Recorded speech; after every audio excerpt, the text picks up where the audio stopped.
have here with me today Mr. Dudley Jenson at his family's home at the corner of County Road and Old Dam Road. Now, Mr. Jenson, what caused your family to move to the town of Bourne? Now you're asking me questions that would be a little out of my ken, because they moved here sometime in the 17th century.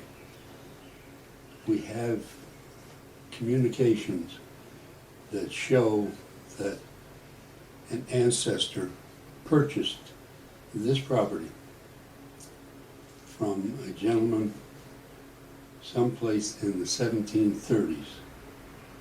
So we're not certain if it existed before 1700 or if it's just one of the oldest houses in town. It definitely is probably the oldest duplex. So, what has your family involvement been in the town? My great-grandfather was a town minister and leader. He was the first chairman of the library committee when the library was formed in this town. His son was a lawyer and represented the town when they were taking lands for the development of the Cape Cod Canal.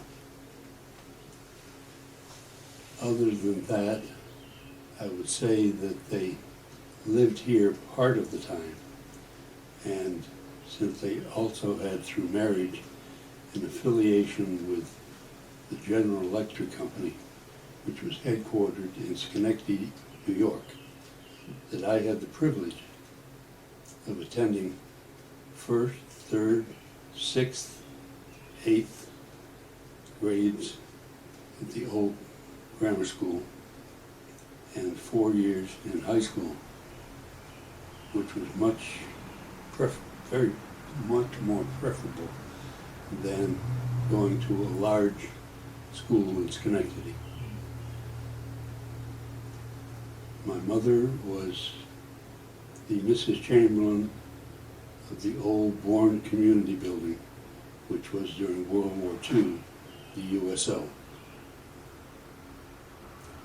And as I said, both grandfather and great-grandfather, the minister and the lawyer, represented the town on several occasions, in several instances where their expertise was brought into play.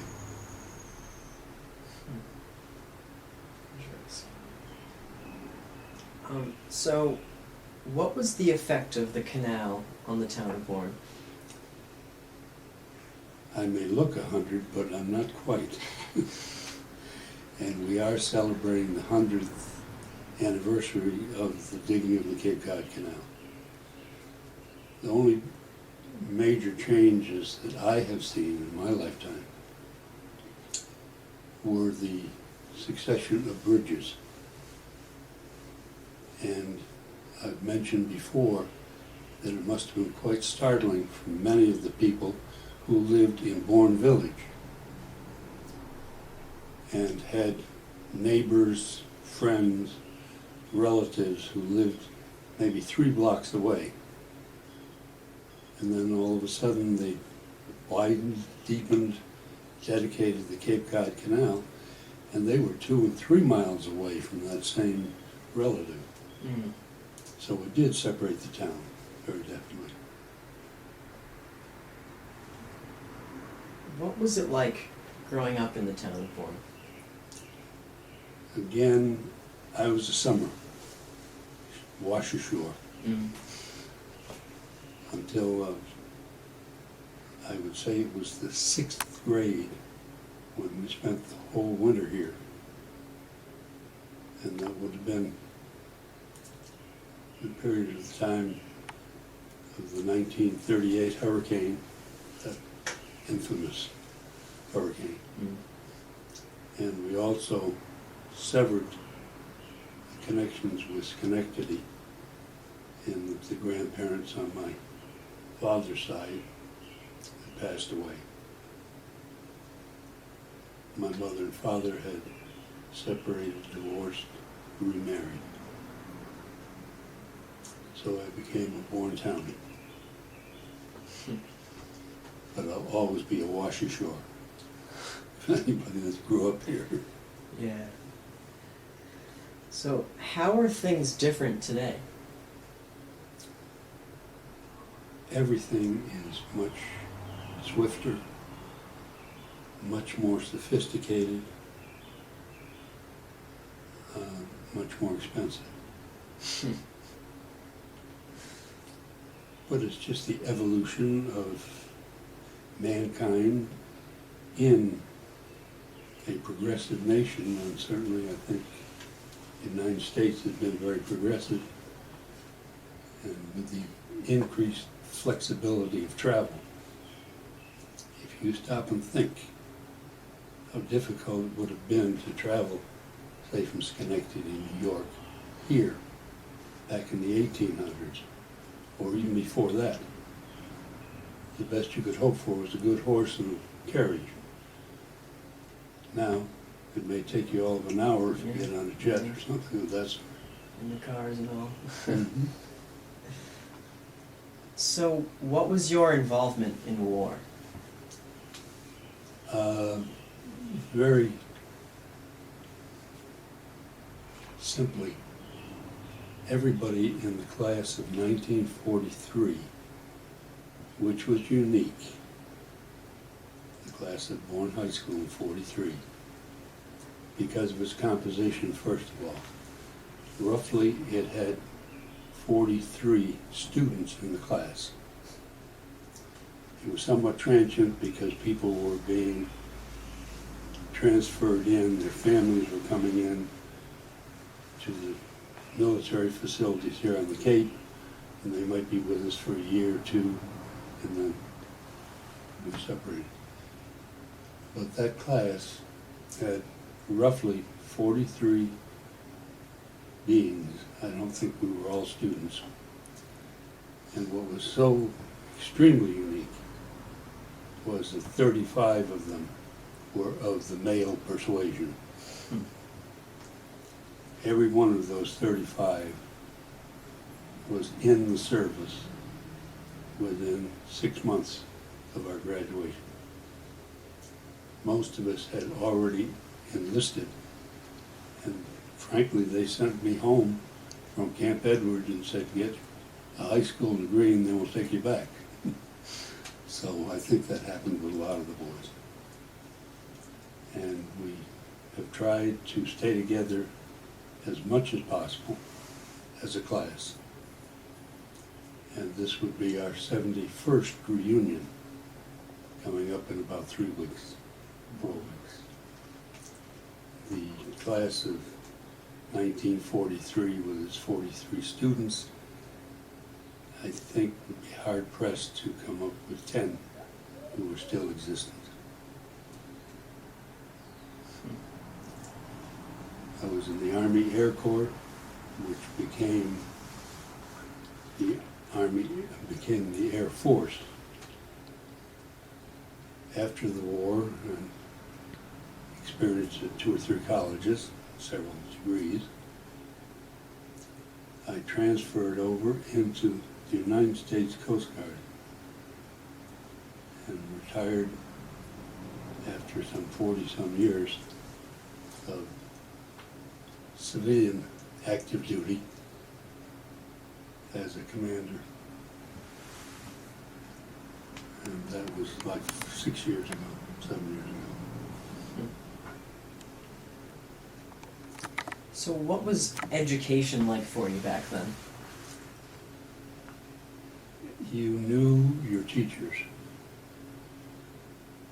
It was much more of a family orientation. The classes were not as large. They were not as diverse. The people who grew up around here basically stayed around here. I would think that that has changed with time, not just in Bourne or Cape Cod, but throughout the United States and maybe throughout the world.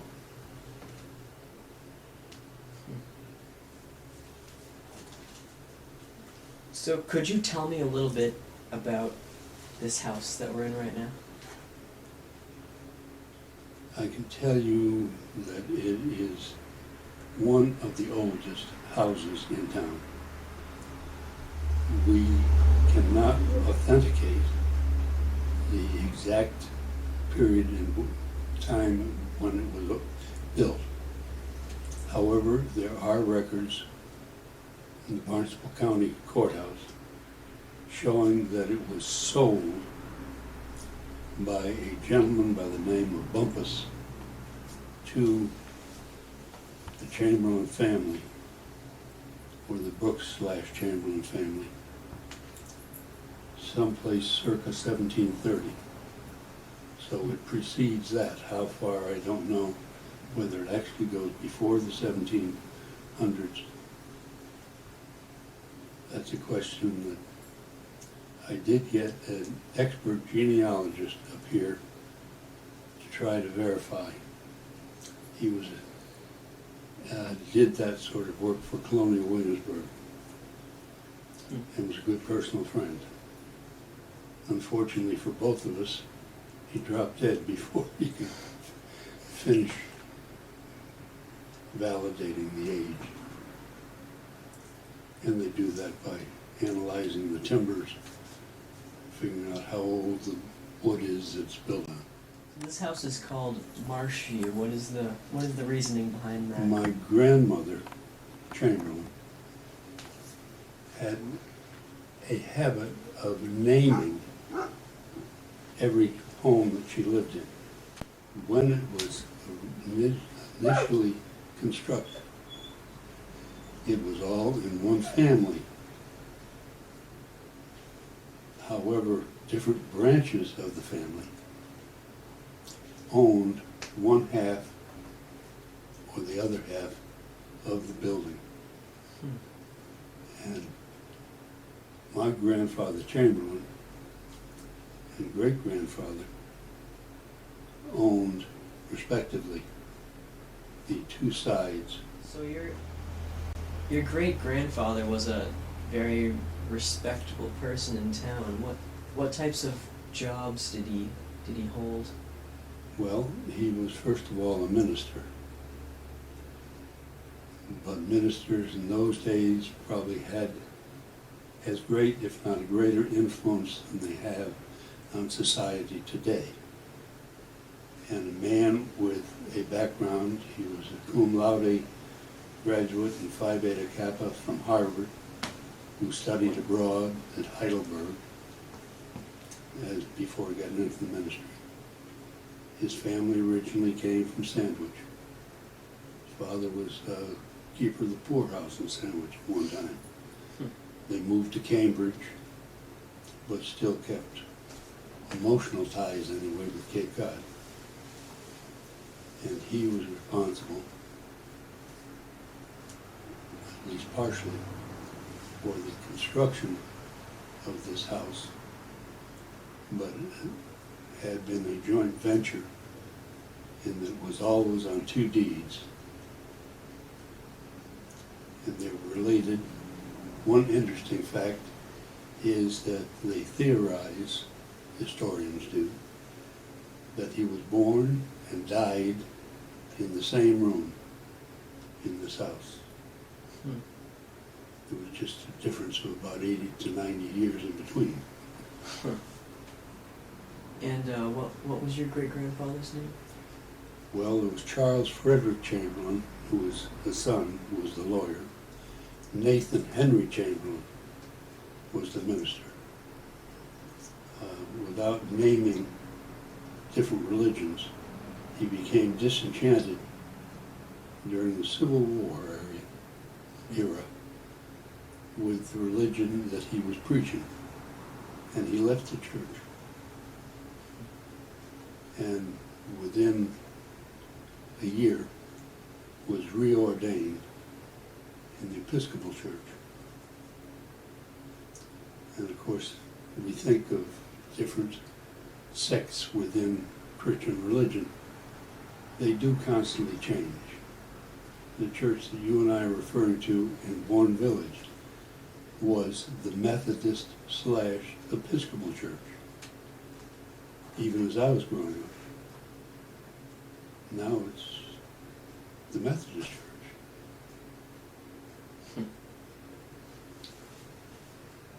So what about the religious life of town has changed? I don't feel that I'm qualified to comment on that because, as you know, originally I was a summer resident. Mm. Then I was fortunate enough to finish grammar school and 4 years of high school. But after World War II, I was gone to different places, though I became a summer guest also.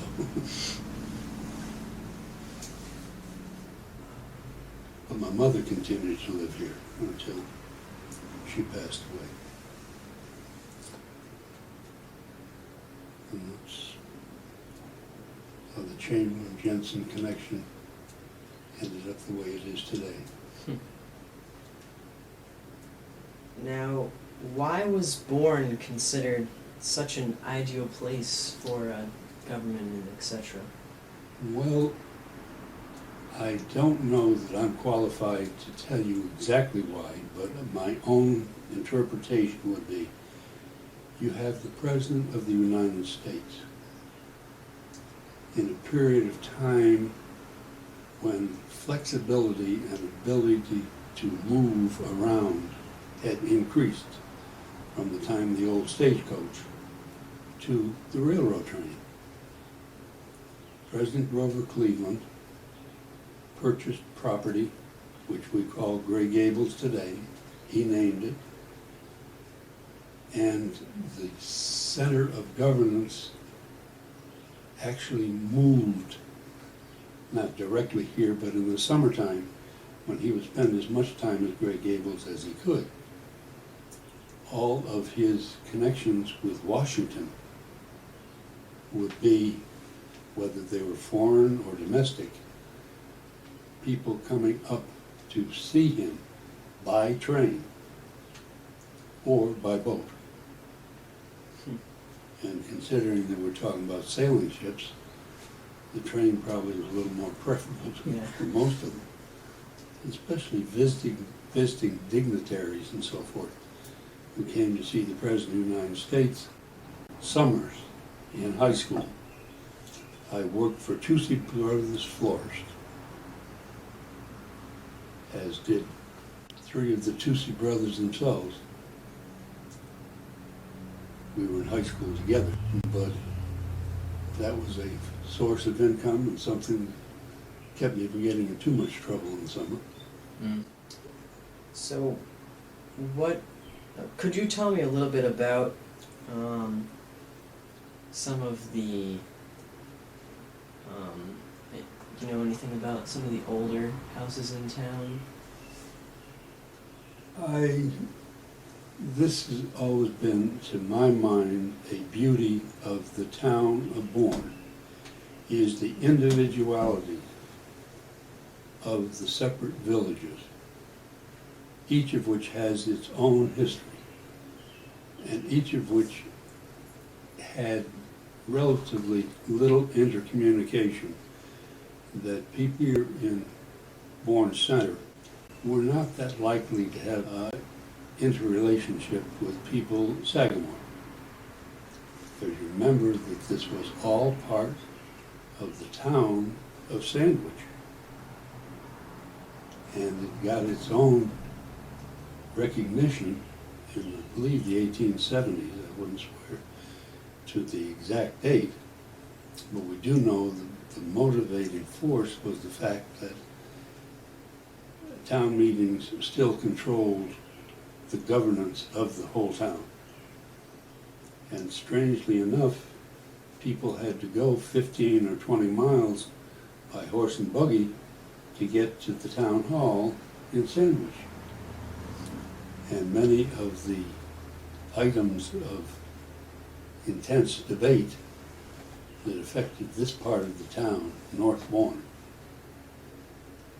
didn't come up on the agenda until just about sundown, and people had to leave to get back home. Their only mode of transportation was either by foot, or horseback, or if they were more affluent, by carriage. And it just discouraged people from attending, first of all.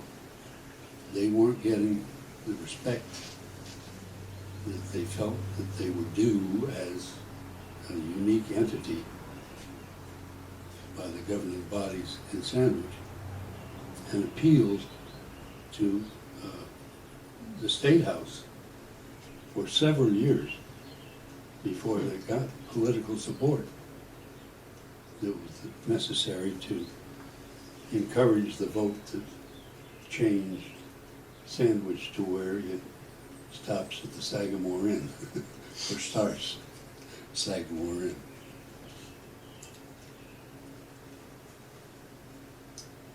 So what was your involvement in sports throughout your life? Well, it depends on how you spell jock. Some do it with an E. But I have been very active in sports all of my life. And it's probably the passion that's greatest as far as motivation is concerned. I was very fortunate to attend school in a small enough community and not get swallowed up in the system. Mm.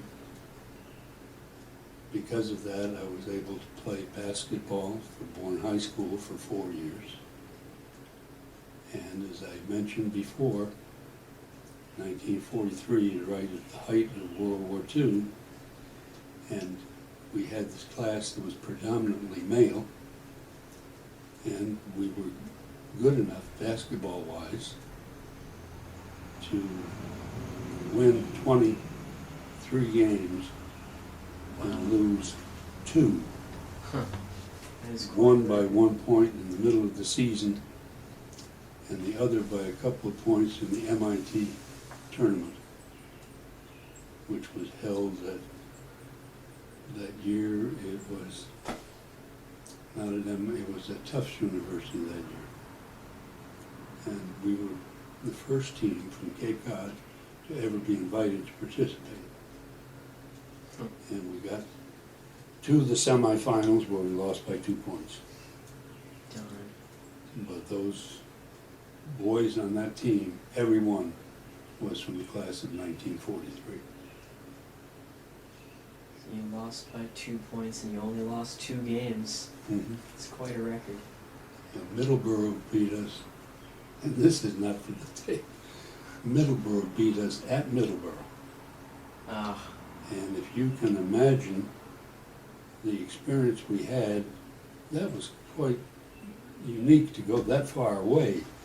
In those days, how are you going to transport it? Mr. Cody drove one car, Mr. Peebles drove another. Peebles School, Cody School.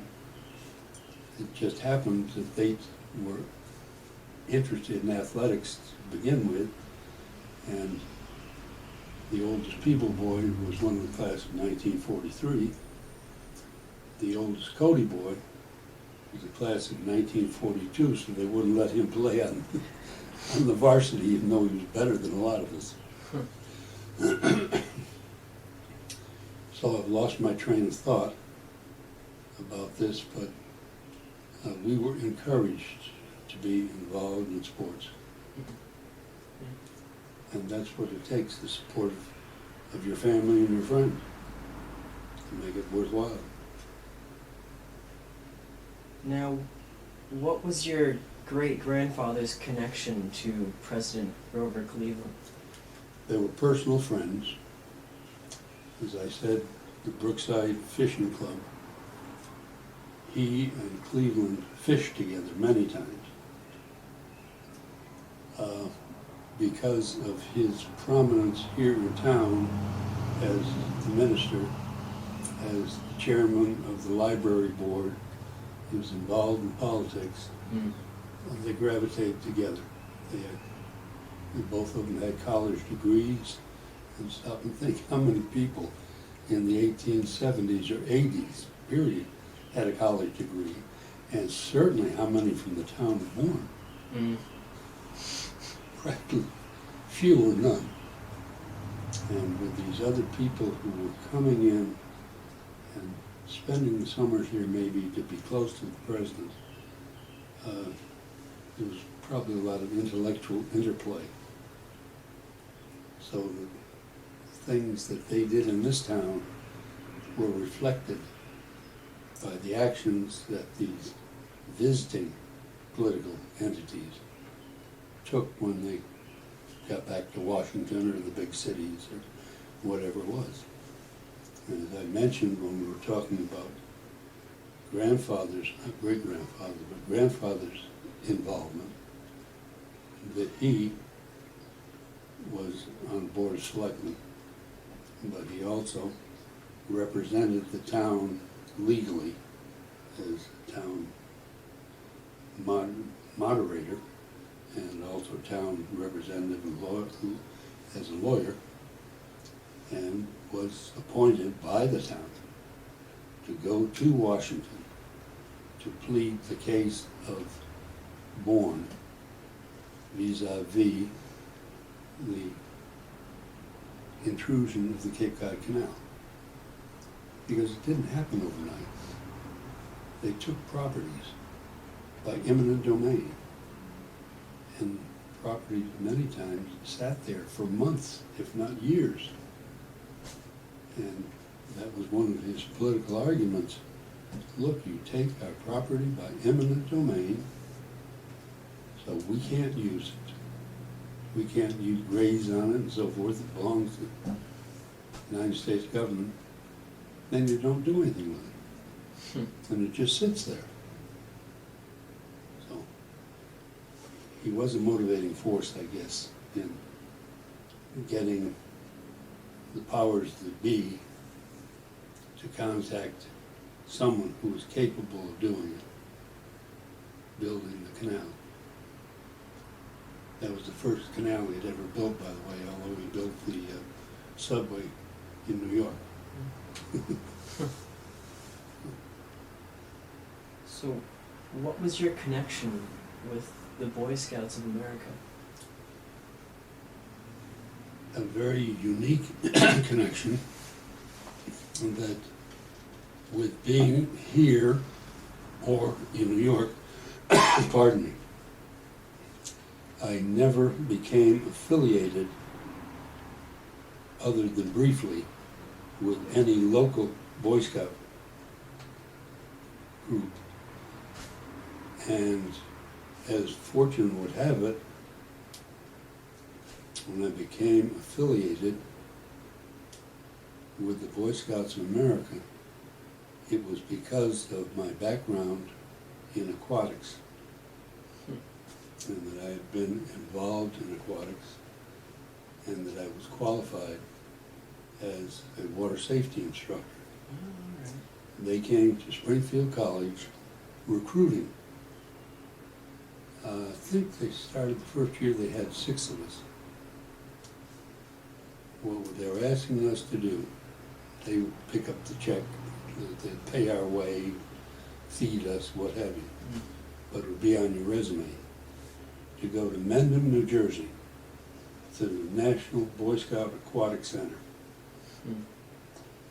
And there we went through a rigid 10 days, 2 weeks, with other young people, all male, by the way. They didn't have facilities for males and females. And then they appointed, if you agreed, they appointed you to go to different centers to teach water safety, life saving. I was fortunate enough to be assigned to something called 10 Mile River Boy Scout Summer Encampment, which is the biggest, or was the biggest facility of that nature in the United States. Wow. And it's on the west bank of the Hudson River, back probably 10 or 15 miles from the river itself. And it housed as many as 1,000 kids for their 2 weeks summer. And they rotated. That probably was a big help, having it on your resume when you start going to look for a job. Yeah. I was home, unemployed, summer, working for the town, still doing things like running the beaches. And I was a volunteer police officer, because they needed more police officers in the summer, obviously, than in the winter. Yeah. This didn't give me too many days off. Strangely enough, one day, I was not assigned duties. Heck, I used to direct traffic on Main Street in Buzzards Bay. There used to be a stoplight there, and it was two-way traffic. That sort of thing. Anyhow, I didn't have anything. I went up here to, it was called Atwood Bassett's. It's now the trading post. And it was a soda shop. Now I'm in to get an ice cream. Got a day off. And Don Cunningham came in. Don was a regular police officer. And we had been together as kids and grown up together. And he should have been in that class in 1943. But academically, he managed to get himself back one class. So he was a full-time police officer and probably a part-time electrician, because his father was an electrician. He used to help his father. So he came into Atwood's. He said, "What are you doing here in the middle of the day?" I said, "I got a day off." He said, "I do too." "Wow, let's go play golf." I said, "Fine, I've got my sticks in the back of the car and you've got yours." We were just learning what golf was, you know. Somebody bought us clubs. But I said, "I've got to go up to Savory's up in East Wareham, because I've got a new car and it's still under warranty, and there's something that needs to be changed or repaired." And he said, "Fine, I'll ride with you. We'll go up to Savory's and we'll go play golf." Good. We get up to Savory's and they say, "Well, gentlemen, we'll take your car back in and see what's wrong. In the meantime, why don't you go into our showroom?" We go into the showroom, and of course they've got some beautiful cars in there that we couldn't afford a down payment on together. And this elderly gentleman, I thought he was elderly in those days. He was probably in his 60s. We'll say elderly gentleman came over. And they asked what we were doing. And we said, "Well, they're working on my car out there. The guys interested in buying one of these?" We couldn't come up with a down payment, probably. And we just told them that we couldn't afford it, that there were some good-sized cars there. So we said, "Well, look, I'm bored." He said, "I'm going to tell the boss I've got a couple of live ones, and they'd like to take a test run and see what it's like." Nice. So we get in this brand spanking new car, and off we go, and we're chatting, and he said, "What do you do?" And Don says, "I'm a police officer in Bourne." He said, "What do you do?" I said, "Well, I'm a summer cop and run the beaches." He said, "What do you do in the winter?" And I said, "Well, I just graduated from Springfield College." He said, "Springfield College?" He said, "Isn't that the education center? Physical education?"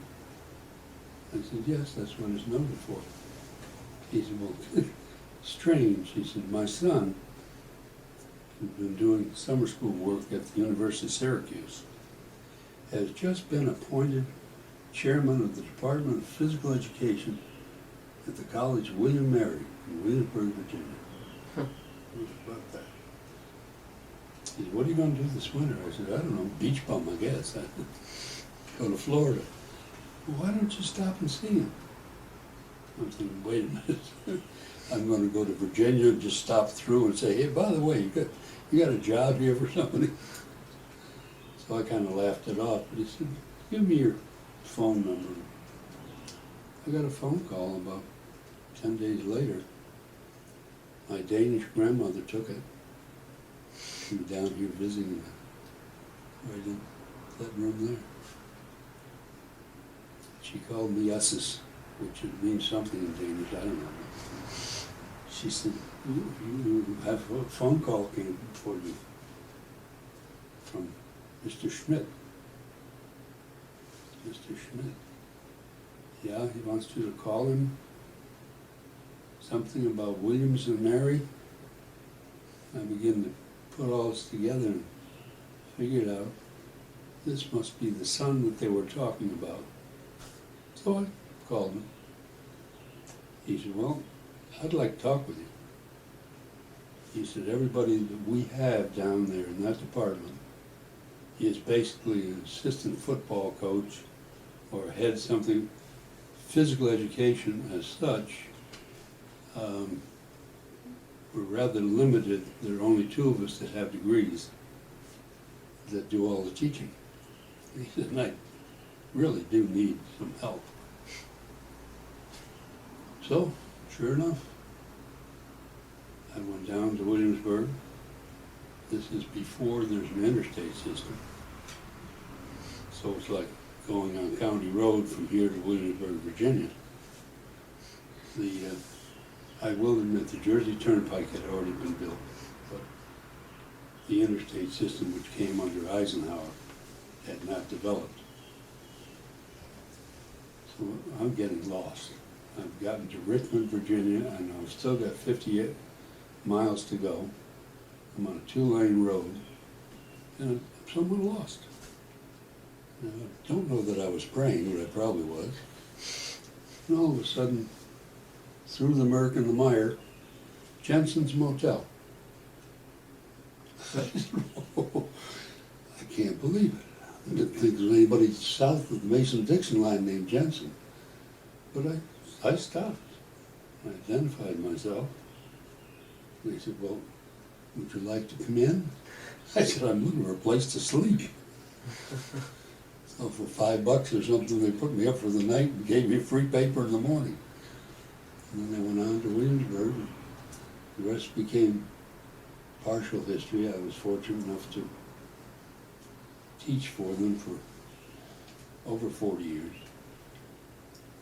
But as always happens, if you do a job and it seems to be satisfactory, somebody said, what you did nicely there, can't you do this one too? So, you know, I ended up being chairman of the Department of Physical Education. Then the college registrar retired. And the president brought me in and he said, have you ever thought about being in administration? I said, I really haven't thought too much about it. He said, well, we need a registrar. And he said, you've been recommended. Well, the next thing I know, I'm the registrar of the college. And the registrar had to sign every diploma. That was one of the first things I did was have my signature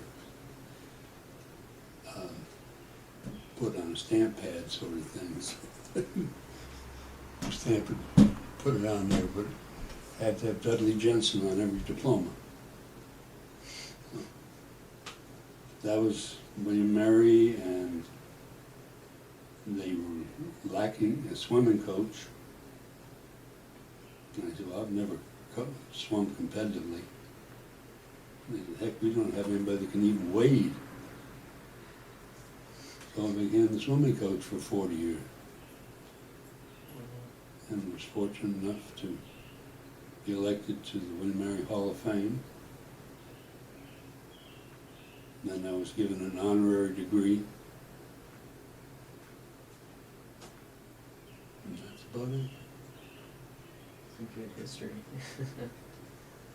Still, I've been fortunate enough that over that long period of time since I've retired, we've been able to give a monthly contribution. And just for the heck of it, they sent me a copy of it the other day and I looked it up. It's a little over $50,000 that we have given, not counting interest or anything of that sort. Now there's a Jenson endowment. So, what are your feelings about where the town is headed in the future, and what are some solutions that you think could help? I don't really feel qualified to answer that. As you probably know, I have just finished 9 years on the planning board and chose not to run because of age and so forth. I would like to see more cooperation and appreciation between the villages. I think it's very insular. The people that live on the north side of the canal are especially in favor of development. They want to make Buzz's Bay a railhead. They want to change the restrictions. They're putting up a motel, a retirement home as we talk. You know where the community center is on Main Street? Okay. Diagonally across, they're developing, and every time you turn around, what's happened to the Briggs McDermott house up here, what's happened to the Keene house, what's happening at Four Corners, as we talk, they're putting up another section, which the planning board had a split vote, but those of us on this side of the canal kind of lost. Because one shoe doesn't fit all. And each of these villages have their own interests and own priorities. They really do. So, what is your philosophy? Wake up tomorrow. No, I'm not being facetious completely about that, but I also realize that according to my insurance company, I'm already 89 years old. So I'm not going to be worried too much longer. I just wish the town the very best because it has meant a great deal to me. And I know that it meant a great deal to my mother, who was unique. There weren't 5 people in town, female anyway, that had a college degree, that had been school teachers, that had done this, been a Girl Scout, and mother sort of thing. Yeah. So, all of a sudden, the old USO needed an assistant director, and Mrs. Chamberlain took that job. Then the director opened his own business right next to the old Buzzard Bay Theater. He had a sporting goods store in there. So she was elevated to being director, and she continued there until her retirement. And soon after that, they tore the building down, built a replication of it right on the same foundation almost. Yeah.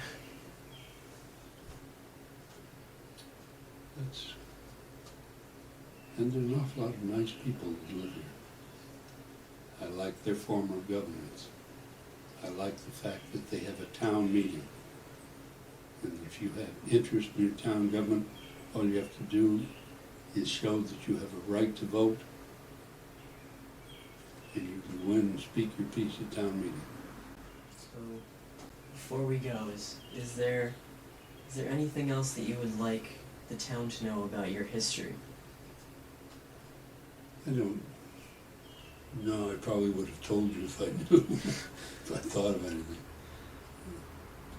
I just feel I've been very fortunate. Glad that I have a daughter who wants to live here now. That makes life more attractive. Mm. And Vivian and I celebrated our 60th anniversary back in January. Congratulations. It's either 60 or 120, because we did get married twice. We eloped to Hertford, North Carolina, married by a justice of the peace with 3 little old ladies as witnesses. And then since she had her own business in Williamsburg, and since I was college official, kind of everybody was saying, you have to get married in public. And I was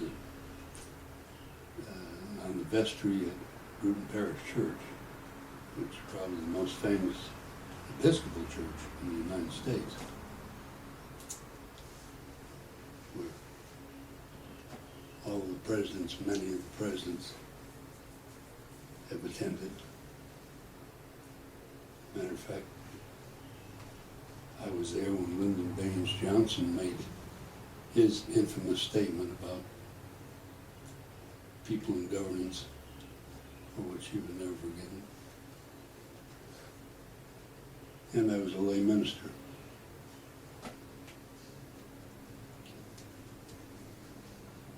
Well, I stayed in a little Episcopal church in Buzzards Bay, you know, St. Peter's on the Canal.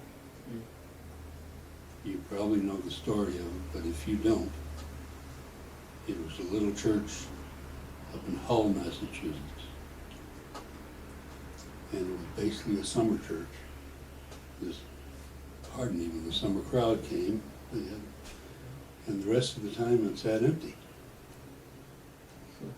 And some bishop said, we've got to utilize this. We've got to put someplace where people are going to attend. How do we do it? And where do we go? Lo and behold, Father Stevenson was looking for a church, because in those days we met at the Red Man's Hall in Buzzards Bay. And I doubt that you even know where the Red Man's Hall is. It is still there. It's a dance studio now.